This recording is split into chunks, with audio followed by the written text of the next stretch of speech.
இப்படி ஒரு சைடிஷா உருளைக்கிழங்கு வறுவலுக்கு உருளைக்கிழங்க நல்லா சுத்தம் பண்ணி சூப்பராக எடுத்து வச்சுக்கலாம்.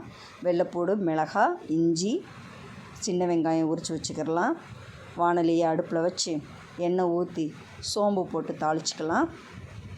சோம்பு தாளிக்கவும் கட் பண்ண வெங்காயம், வெள்ளைப்பூடு, இஞ்சி, பூண்டு எல்லாத்தையும் போட்டுட்டு பெருங்காயத்தூள் சிறிது போட்டு நல்லா வதக்கிக்கிடலாம்.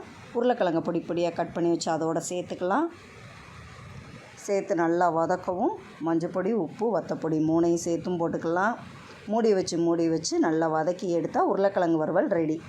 கத்திரிக்காய் எண்ணெய் பார்ப்போம். பிஞ்சு கத்திரிக்காய் எடுத்து வச்சுக்கிட்டேன். சின்ன வெங்காயம் உரித்து வச்சுக்கிட்டான். பச்சை மிளகாவும் கருவேப்பிலையும் எடுத்து வச்சாச்சு. நான் தக்காளி போட்டு வதக்குவேன், சூப்பராக இருக்கும்.